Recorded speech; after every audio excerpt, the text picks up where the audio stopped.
This is my review of season 1 of Smallville. Now, what I will be doing is that I'll be going through each of the 10 seasons of the Smallville run, and obviously starting with obviously the first season of Smallville.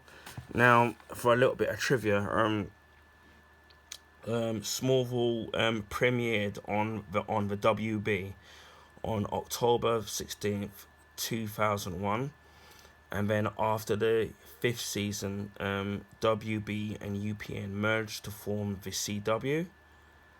And the 10th and final season ended on May 13th, 2011. So obviously, the 10 season run of Smallville ran for 10 years, and obviously I still miss it. Now in the UK, obviously we never had any of those networks. Smallville premiered on a channel called Channel 4 in the UK, which is how I watched it. And then later on, they moved it to a channel called E4, which is actually part of Channel 4. And then that's how we were able to watch it in the UK. But for me, that when I watched I think the first two seasons, I watched it on Channel 4 and E4. And then the problem is that they were so far behind in actual. Let me shift this camera a little bit. They were so far behind in actual airing the actual episodes that and the seasons that I ended up having to try and find it online to actually watch it because it was so far behind. And then I basically couldn't wait for them to to air the actual seasons. I mean, there are some even programs now which they're taking ages for them to appear in the UK, even as present day. Now, for most people who probably might not know or probably already know, so they're probably bored sick of me hearing me say this. I'm a massive Superman fan, so I've pretty much watched all the movies, the TV shows. So obviously, when I heard about the concept of what they were going to be doing with which was going to be Smallville, at first I wasn't believing it. I actually wasn't keen on it. Right, but I was still prepared to give a show a chance. And then when I actually watched the pilot, which at the time was on Channel 4, I don't know, it didn't. I actually never liked it, and I think it wasn't so much because of the episode. It was more. I think it was more to do with at the time. But I remember I was just having a bad day, so I was just a bit grumpy and really not in the mood to actually enjoy the actual episode when I actually watched it. So the first couple of episodes I kind of wasn't too kind of hooked in it. And then once I got maybe 2 or 4 episodes into the first season, I actually got hooked back on. That's when I really got hooked into it. And then when I went back and watched the pilot again, and the second episode, I actually really enjoyed it. So that was kind of my look into the first season of Smallville. And obviously with this version of obviously the series focuses on a teenage Clark Kent who was adopted by the Kents. So the actual in the actual pilot you do actually see the origin of what happens with Clark. If I remember correctly, you don't necessarily see Krypton explode, but you see the ship crash, and then his parents, Jonathan and Martha Kent, find him as a baby. So, in all iterations of Clark Kent stroke Superman, the origin story has pretty much always been the same.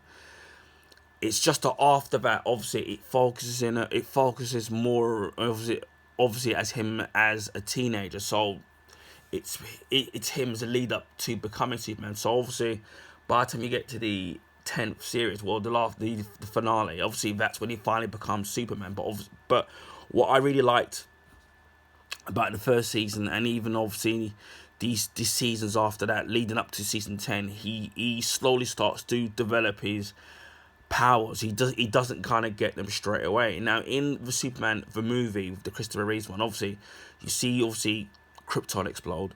you see his parents find him, and then you see him as a teenager where he starts developing his powers. And then you see a little bit of him as a teenager, and then after a while you see him in the Fortress of Solitude learning all about humanity and all about the knowledge of the different known galaxies from his from Jor-El, his father. And obviously then you see him as obviously Superman, eventually working for the Daily Planet.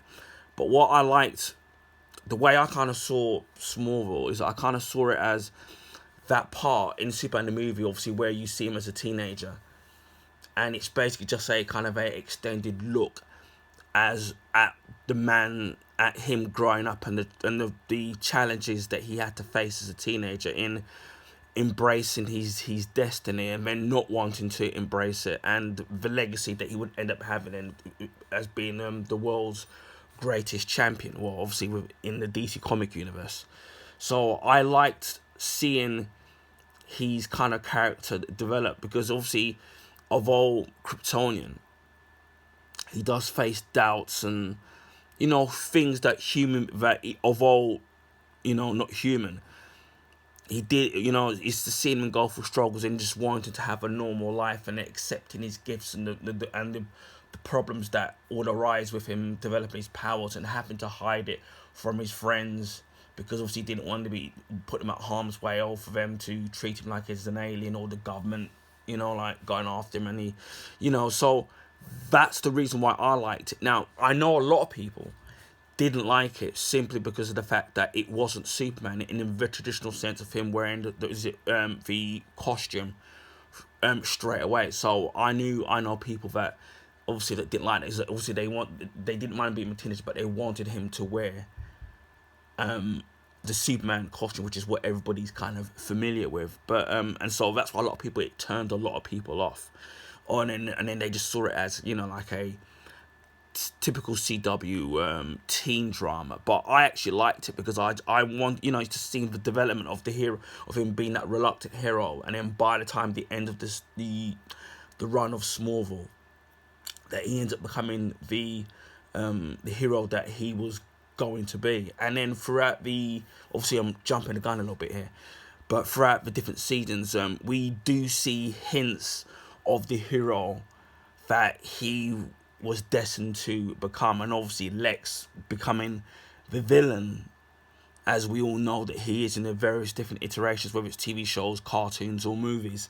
So I kind of like that, and obviously this was more of a modern take on the origin story of Kal-El, aka Clark Kent, but then still in keeping with the history of the actual character. And then we would see like typical Superman villains appearing throughout the run, and also we would see Christopher Reeves appear in this show as well, which I thought was a really kind of a nice touch. So a bit of trivia here, obviously, that most people know that that Smallville was filmed in Canada, and then originally when Tom Welling auditioned for the role as Clark Kent, he wasn't too keen on putting on the Superman costume. So the basic idea of the show was was no tights, no flights, which I know bothered some people, but it kind of, again, it didn't kind of bother me. The series was developed by Alfred Gough and Miles Miller, and I know that I think they've left after season 7, so it had different showrunners towards the last few seasons. Obviously, we're looking at here the DVD version of it. Originally, I think from seasons 1 to 5, they had this on DVD, and then from season 6 to season 10, you were able to get them on DVD and Blu-ray. And then part of the reason why they never released Blu-ray from seasons 1 to 5 was apparently something to do with that, obviously something to do with the remastering from Blu-ray. Although now you can get the complete Smallville collection on Blu-ray now, which is actually quite expensive. And I think it does come with a digital copy of all the actual episodes. And obviously you can get a complete collection of the seasons 1 to 10 on DVD as well. So that's kind of available as well. So Yeah, so here we have it here. Now, originally, obviously, as you can see, this is Smallville. The original idea that they were going to do is that they were going to do a Bruce Wayne's drama series, which would focus on his journey into becoming Batman. But according to what I've been reading here, there wasn't any interest in the actual idea of doing a young Batman series. So they basically just changed it to the Superman origin, and then obviously they pitched the idea of no flights, no tights to the Warner Brothers term, obviously executives, and obviously they kind of loved it. And as I said here, that Smallville was primarily filmed in Vancouver, British Columbia, so all the businesses actually did quite well with the locations and in where they actually filmed the actual episode. So yeah, basically, I'm trying to look at here because I'm trying to look at how many episodes there were in the actual seasons. In the first season, there were 21 episodes, and I shall kind of name what they are. So episode 1 was obviously the pilot, and obviously that was written by Alfred Gough and Miles Miller, and it was directed by David Nutter, who would actually go on to direct most of the pilots for the CW shows. I think even The Flash and Green Arrow, and I think Batwoman and most of the other CW shows. But obviously, as we know, that the CW, there's not as many of them now. Episode 2 was called Metamorphosis. Episode 3, Hothead. Episode 4, X-Ray. Episode 5, Call. Episode 6, Hourglass. Episode 7, Craven, and we'll talk more about this particular episode because there's something kind of tying this into the Man of Steel, which I will explain later on. Episode 8, Jitters. Episode 9, Rogue. Episode 10, Shimmer. Episode 11, Hug. Episode 12, Leech. Episode 13, Kinetic. Episode 14, Zero. Episode 15, Necrodamus. Episode 16, Stray. Episode 17, Reaper. Episode 18, Drone. Episode 19, Cruise. Episode 20, Obscura. Sorry about that. Episode, and then the season finale of episode of season 1, episode 21, titled Tempest. So there you have all 21 episodes of Smallville here. Now, the regular cast for season 1 was Tom Welling, who was obviously Clark Kent, Kristen Kirk, who was Lana Lang, Michael Rosenbaum, who was Lex Luthor, Eric Johnson. I forgot the character that he was playing in it. I'll come back to that if I can remember who was playing. Sam Jones III, who was playing Pete Ross. Alison Mack, he was playing Chloe Sullivan. Annette O'Toole was playing Martha Kent, and John Schneider was playing Jonathan Kent. If I can find out who Eric Johnson was playing again. Oh yes, he was playing. He was playing Whitney Fordman. So that's who Eric Johnson was playing. As for the pilot, basically, the pilot, the first part of it is set in 1989, October 99, and then there's a meteor shower that hits Smallville, and obviously that's when Clark arrives as a little boy, and he's found by the Kents, and then obviously he's named Clark, which I think, if I remember, is Martha's middle name, so that's how he's got the name Clark. So I don't know if many people know that. And then the premise of what happens in this pilot is, I think, is that Clark ends up saving Lex after his Porsche drives her off the bridge, and they end up becoming close friends. Obviously, Clark obviously likes Lana Lang from afar, but obviously she already has a boyfriend, and obviously you know how Clark is. Well, it's an unrelenting love, which obviously would go on for the first few seasons. Poor Clark is then ends up into a they call a school hazing ritual by Lana's jealous boyfriend Whitney, and then something ends up happening where this character called Jeremy Creek ends up being left in a coma after the first meteor shower in 1989, and then he ends up wanting to set revenge against the people that hurt him, and then obviously ends up wanting to do it to the present day Smallville high school students, but then obviously Clark ends up stopping him as usual. So that's pretty much the pilot of season one. But what I liked about this about obviously the characters from the first season obviously is that you got Lex Luthor, who we know in all the different iterations of the Superman mythos that obviously that Lex Luthor is obviously always known as being evil, and then obviously was jealous of Superman because he wanted all the glory for himself, and had it, and then made it his number one president to destroy Superman. And obviously he ended up becoming he's one of his biggest arch rivals in the actual comics.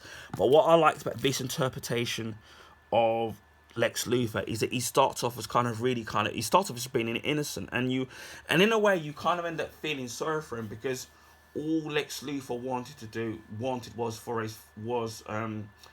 his father to love him, but for some reason his father ended up shunning him. Now throughout the seasons of Smallville, you end up finding out why, and then some of it quite unfairly so in what he had to go through. And obviously, because of Clark end up saving his life, and then obviously as I said before, they end up becoming very very close friends, to the point where he ends up helping out Clark, and that it's like although they had this really close and knitted friendship, you always knew that eventually that it was going to come to a point where obviously they were going to turn on one another, and it eventually does happen. But I think it happens in season 5 or 6, where their friendship eventually starts to deteriorate. But even when say Clark saves Lex or saves somebody, Clark's always having to sit there and come up with some kind of lie, and then you can see it in kind of Lex's face, where you can tell that he kind of doesn't kind of half believe Clark, but then he does, but he doesn't. But it's always that kind of doubt in his facial expressions. And then what I liked is that in some of the seasons, obviously from season one and then to the latter seasons, at the end of the episodes, you always saw Lex Luthor doing something kind of very shifty. So basically, as the seasons went on, you could see Lex Luthor slowly starting to get into that kind of his future, where he was going to end up becoming evil and being obsessed with power, and what they say, absolute power corrupts. So you could clearly see that, but I just like the way that you could slowly see that he was slowly becoming the Lex that we all know would love. But then you always thought that maybe there would still be this kind of hope that there would be some form of redemption, which obviously wouldn't happen.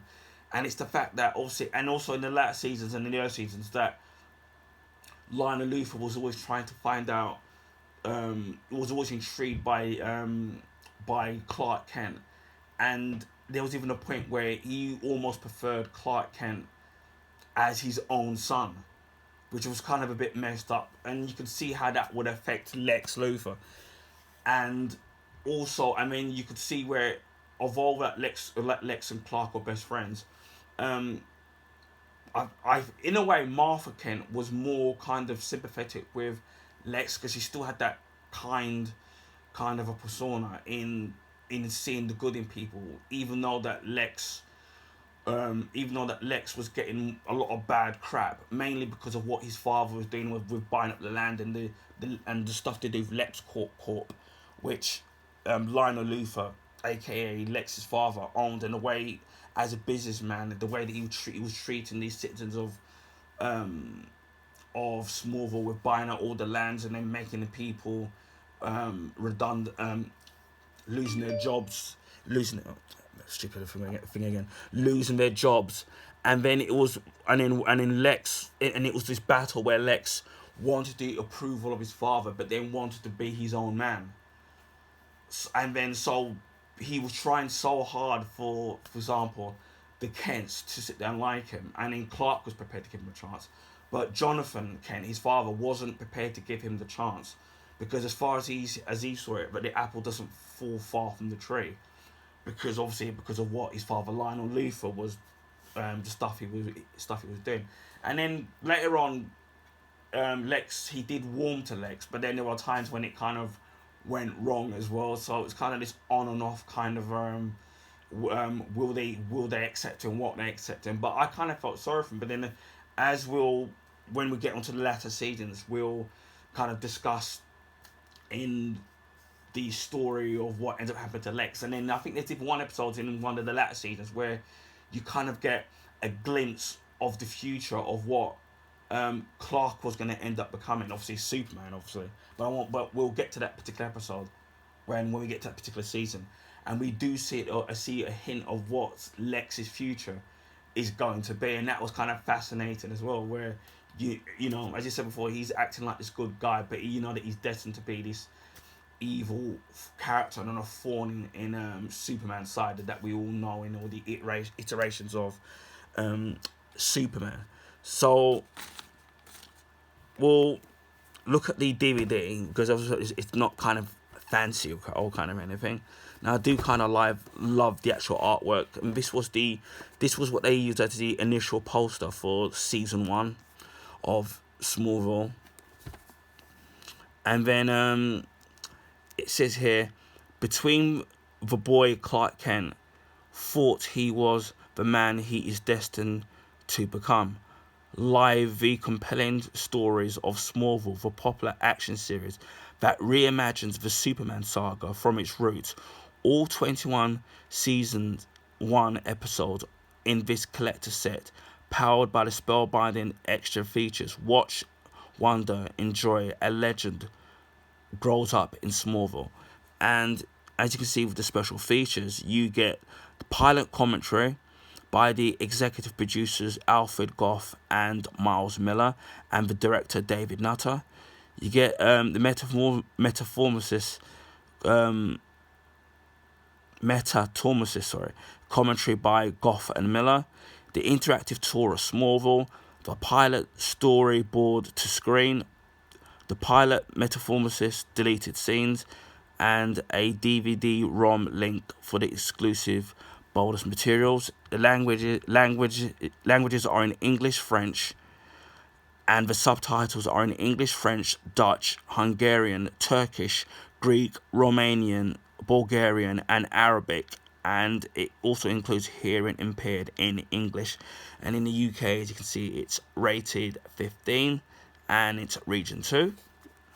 So as you can see here, we've got the cast of the first season.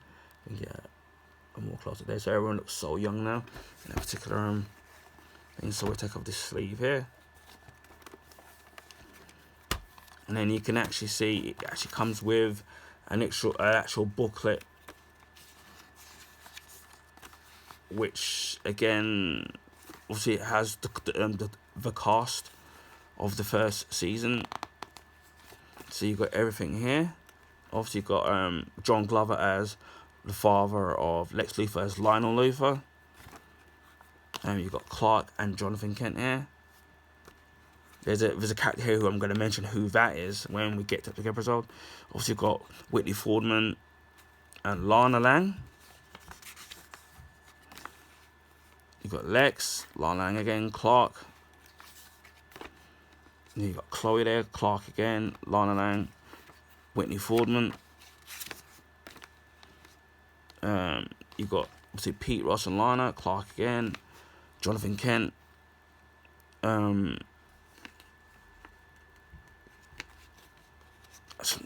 then you have the pictures from this season 1 finale, and then you've got DVD-ROM, and then you can get access to the Wall of Weird, which I don't know if many people will have a CD ROM drive, because I know that most laptops don't have CD drives anymore. Also, you got I think, if I'm trying to remember, I think this is a 6-disc set. So we've got let me just double check to see how many are on it. Yeah, this is a six disc set. So you got on the first disc, you got Clark Kent there, as you can see. On disc 2, we have Lana Lang.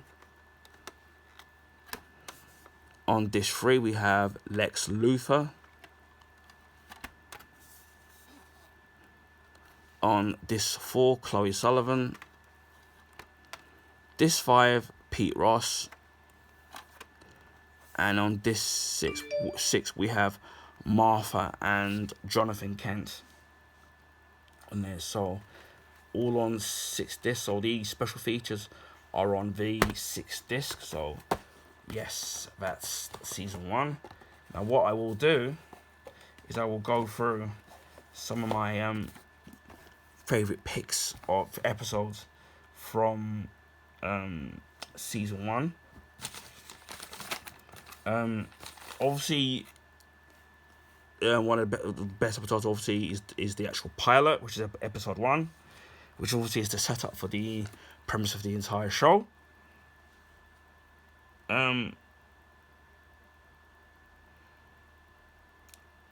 There's episode 3, which is called Hothead, when a meteor rock infused sauna endows Coach Arnold with pyrokinesis, and after several players are caught cheating, Chloe discovers that Coach Arnold assisted the players when they cheated, and asks Clark Kent to join, obviously, the team. So, and it's actually pretty sick that kind of happens at the end of it, which happens to the Coach at the very end of it. Episode 4 is the episode called X-Ray, and what is really great about this episode is Clark slowly he develops X-ray vision.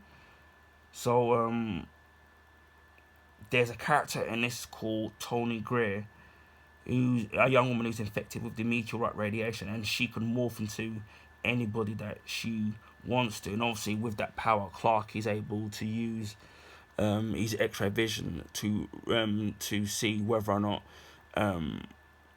the people who they say are, because obviously she can morph into anybody. And with his X-ray vision, she's actually got a green skeleton, so obviously from the kryptonite, so you can tell it's her. And then in that particular episode, Lex hires this guy called Roger Nixon from the water to find out how it was that he survived these Porsche driving over the bridge. So obviously that will later will have repercussions on Clark, because obviously this particular reporter trying to kind of find him. So that's kind of interesting. Another episode, this is episode 7. There's this character called Jodie Melville, and then obviously she's tired of being overweight, so she decides to create her own diet, which consists of meteor rock infected vegetables. So when she starts to eat making these things into a smoothie, she starts losing weight. But then what ends up happening is, because she's losing weight at such a high rate, she ends up having to eat things twice the size of her body mass. So she ends up eating this deer, hitting this deer with a car. She ends up eating it, and then Pete ends up asking her out on I think to a prom, and then she nearly ends up eating him. And then what's kind of about the character Jodie Melville is that she was played by the young Amy Adams, and this obviously was in November the 27th, 2001, and and Amy Adams would later end up playing Lois Lane in Man of Steel and in Superman, was it Batman versus Superman, and the Justice League movie. So that's kind of a turn of events that she would end up, you know, end up becoming. She ended up being in Smallville, but then which is Superman related, but then ends up playing a big Superman character later on in the actual movies.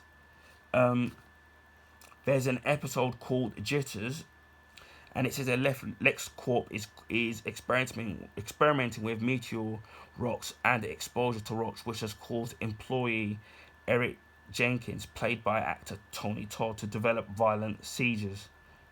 So that's a very a good episode that I would kind of recommend watching. That's episode 8, Jitters. I'm trying to think. Yeah. Episode 9, I would recommend watching. It's Sam Phelan, a corrupt Metropolis cop, ends up catching Clark using his abilities. So then he ends up deciding to blackmail Clark. Otherwise, he will end up revealing his secret. And then, so again, I won't spoil what happens there, but it's kind of very interesting as to how Clark gets at this particular situation with him blackmailing him, because obviously he knows Clark's secret. So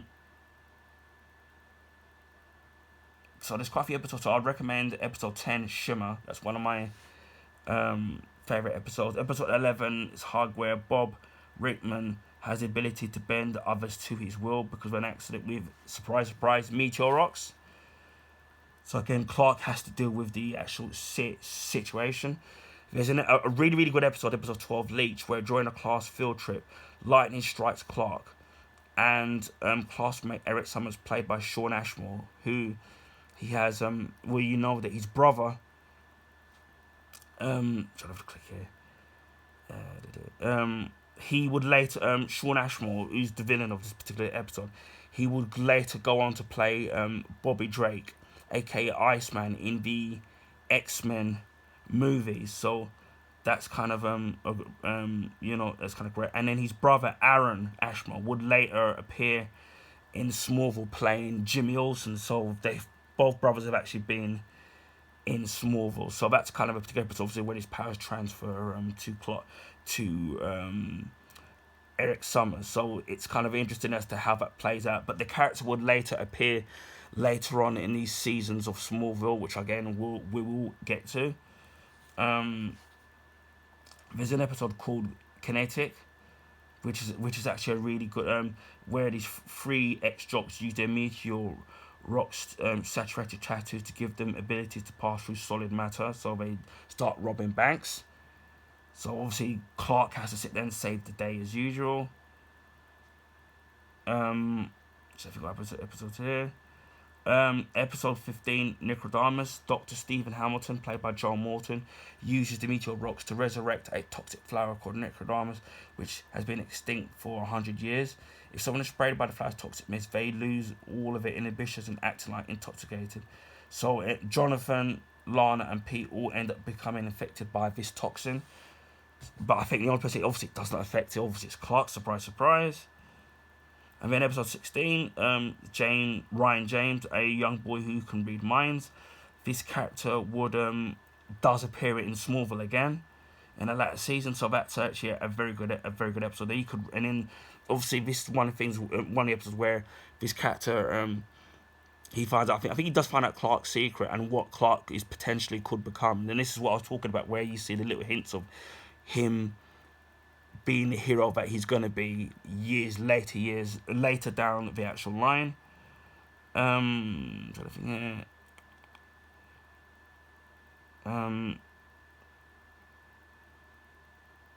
Episode 20, an explosion near a meteor rock gives Lana the ability to see through a person's eyes.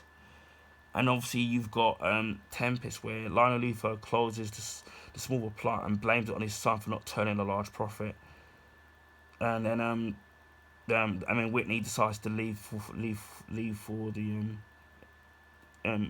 Marines, and then it ends up having a climactic ending, which obviously leaves you wanting to find out what's going to happen in season 2 of Smallville. Also, it's very interesting in what happens in that particular ending. So that was kind of a great.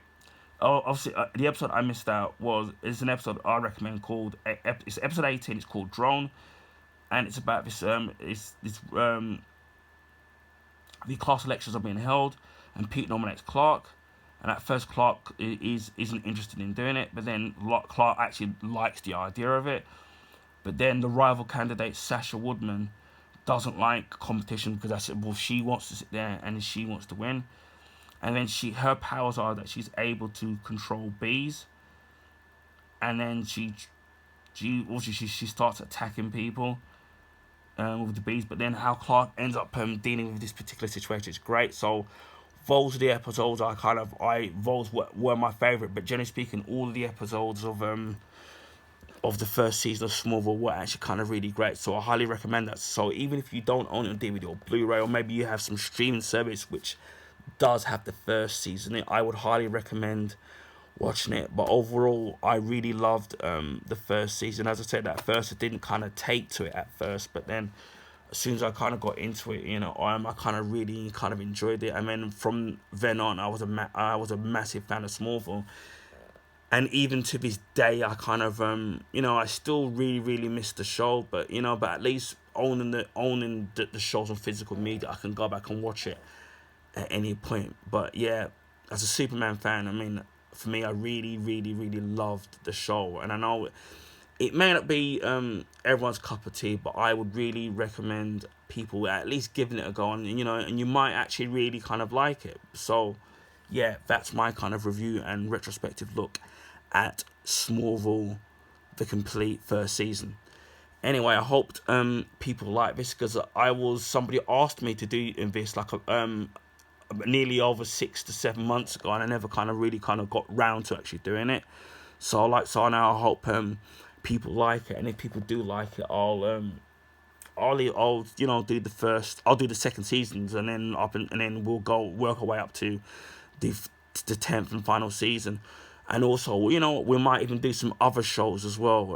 What I do have, we'll do like in-depth reviews and similar thing as to what we're doing here. So if you like it, leave a comment if you kind of like that, or like the video, or let me know if this is what you want to see. So anyway, I hope people liked this video and found it informative. Feel free to like and to share, because that helps people find me on YouTube, because obviously being a small time YouTuber, the algorithms will obviously work against you. So please feel free to watch my video, and only takes a second to like this video. If you already haven't, please feel free to subscribe to my channel, and I'll speak to you all again soon. Take care, bye for now, and stay safe. Oh, one final thing is that I really love the actual theme tune to the Smallville season, which I know some people don't like, but I actually really liked it. It's actually really catchy. So yeah, bye for now.